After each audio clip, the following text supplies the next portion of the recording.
I think if you haven't heard the terminology dead cat bounce, maybe go and Google it, because that's what we're going through right now. Not much out in the way of economic data really, but there was plenty of news going around, particularly around the Credit Suisse, and they're bailing out the shareholders, but the bondholders are not.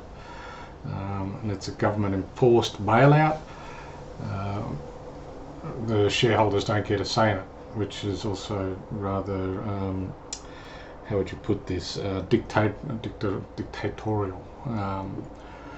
And if I was shareholders of that company, I'd be most upset. And if I was a Swiss resident, having to fork the bill and pay, be the one to foot the bill, and as the taxpayers are the ones paying it, helping UBS with the buyout, I'd be unhappy too.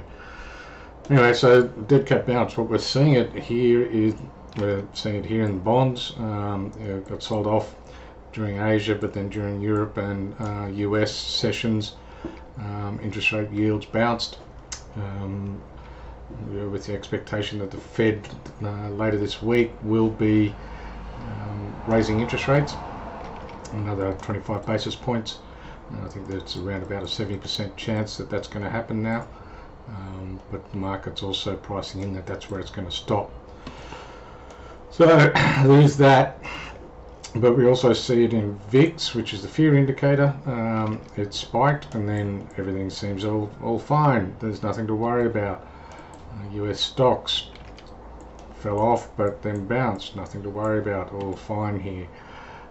So even gold, there's gold, spiked and then fell away. Couldn't get through that 2000 handle. Poked its head through it, but failed off it. So, looking at price action, you would think, the market's swallowed all this, and there's nothing to fear. All these banks failing, and a run on the banks is not going to get contagious, and everything's fine. A little bit more, I guess, suspect than that. Cynical. Been here before, seen it happen before. Many times, and this is not over. There will be a couple more shoes to fall and a couple more crises to go through before we hit the bottom. Stocks are far from taking that into account. When you look at the stock market, there's a lot more downside required to become even near fair value, to be honest. Dollar index, surprisingly, been sold off for some time, so there's no safe haven flow, and there's no flow into US dollars, as people are looking outside of the US and outside of Europe, i.e. Australia and New Zealand, as an option for that protection. Yeah. So looking at Aussie dollar, managed to get above that 71, only just, still flirting with it. I wouldn't say it's held it yet, but certainly closing above it is a strong indicator that it more than likely will now continue on, and the next level will probably be around 68, being the round numbers that the Aussie dollar likes to lean against. So that's where that one's going. Euro, why would you buy this? Don't know, but it's been one-way traffic really.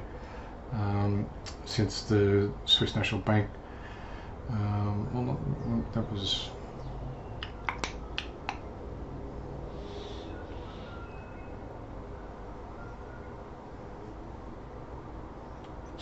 it in here, wasn't it? Yeah, they started to bail them out. But yeah, to me, I think it's going to get choppy. I don't necessarily want to be selling US dollars all that much. I really don't want to be buying euros. I think that's going to get pretty choppy, and over in the pound, as I said, it's going to track across the range, heading up to back up to 124.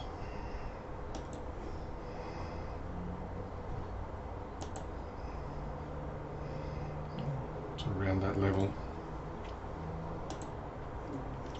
crossing the range again. as UK gilts will outperform because they're sitting around 4%, and you're not getting involved in Europe and you're not getting involved in the US if you're holding UK bonds. And then yen strengthened against the US dollar, did all right against the majors. It sort of kind of closed in the middle of the day. If you look at it, closed in the middle, closed in the middle, in the middle. So again, that sort of risk protection isn't really being taken into account, and I think that's a mistake. Maybe the Bitcoin investors are seeing it a bit better than others. Still a long way to go from its all-time highs, but certainly back on the charge again. So for medium to long-term traders, I think it's going to be tricky over the next couple of days to a week. For those who are in and out quickly, you need to get it right, and if you do, it'll pay dividends, but that's not always the easiest thing to do. But I think the short-term moves, it's going to be still very choppy as we run from headline to headline, and we've got a few coming up. So be careful out there.